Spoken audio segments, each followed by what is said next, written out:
What is the one habit that will make you poor forever? Now, before I teach you that one habit, let me ask you a question. Why do you want more money? Comment below. Why do you want more money? Now, for most people, they would say, oh, because I want to, buy a new house.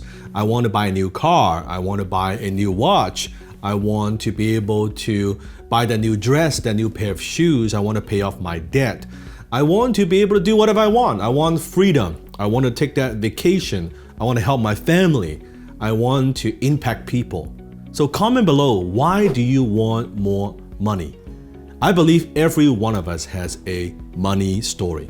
Now, what is a money story? I believe it is a story that is a turning point in your life when you first recognize the importance of money and why we need money.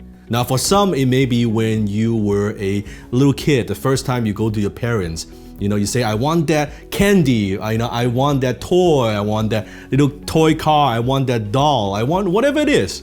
You go to your parents and they say to you, no, what? You think money grows on trees? We don't have money. We can't afford it. Now, that could be your money story. Or your story could be that maybe when you were going through high school, you didn't have a lot of money and you were wearing the same pair of pants and same pair of shoes every day, and your friends, they laugh at you, right? Oh man, why you don't wash your clothes, you wear the same thing again and again, and you register that, okay, darn it, I need to look a little different. Or they have the new cell phone and you don't have the new cell phone. They have the latest computer and you don't have the latest computer. You're like, darn it, I want that thing. I need to make some money, right? Maybe that's your first encounter with money.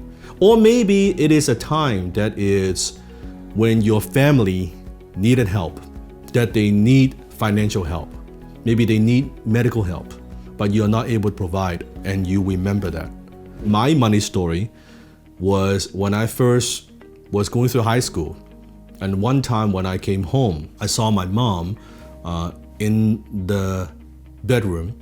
I was in the living room, and I eavesdropped, and she was having a conversation with somebody, and I could hear her crying on the phone. So I knocked on the door and I said, Mom, is everything okay?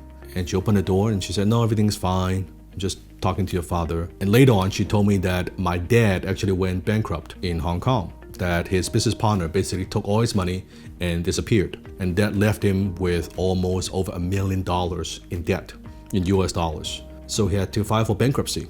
And he could no longer support us financially, and he could no longer send us allowance. We're kind of on our own. And my mom has never worked a day in her life. She's just a housewife. She sacrificed and spent all that effort just taking care of me and raising me as a child. And in a country where we don't speak the English, and my mom still can't speak English. In a scenario like that, I learned about the importance of money. I learned that not having money equals pain. Not having money equals lack of security.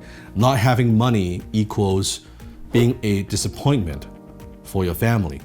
That's kind of my first encounter with money. Now, what has this to do with the one habit that will make you poor?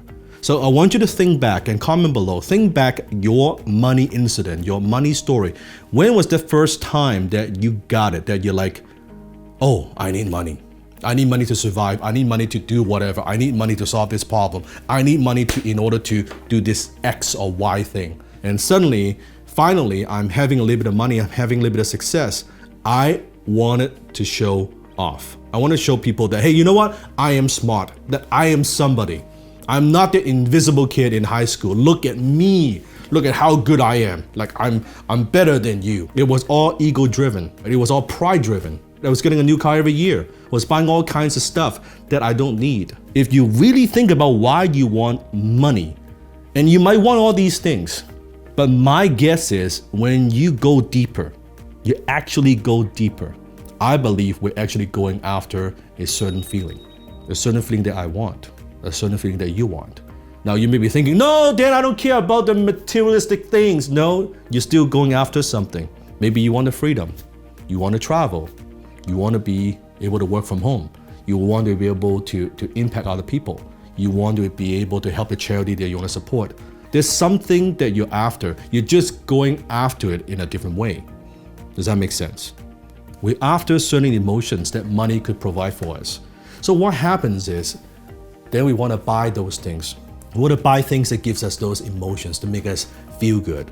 And that's how most people end up spending money we don't have, buying things that we don't need to impress the people that we don't even freaking like. And that's what I did for a period of time, for a long period of time. I thought that's what it is. You have money, you spend it, right? You buy things, you buy cool things, and you buy the next thing, and you think that next thing would give you that feeling, that emotion that you are craving for. Not there. And you think, no, maybe that next thing would be it, and it's still not it, right? And I was chasing these emotions. Okay, if I do this and do that, then I will finally get it. What I didn't recognize is that's actually not how it works. The habit is if you always want to buy things to make yourself feel better, to be validated, to prove other people wrong, you'll always be poor. Instead, if you feel good about yourself, you have a healthy self-image. You don't care about these things. You buy these things not because you want to prove somebody wrong, because you want to show off, you want to do whatever.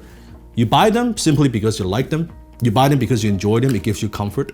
And money is simply a tool. It gives you comfort. It gives you peace of mind, right? It gives you time.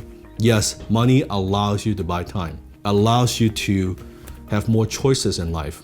You could say no to things because you don't really need the money. So think about in your own life, how much money you spend, be very honest, you spend to impress others. And instead of spending that money to impress, what if you spend that money to invest? Invest in yourself, invest in your own self-education, invest in things that would enrich your life emotionally, spiritually. Invest in experiences that you will always remember. Invest in that. So spend money to invest. Don't spend money to impress.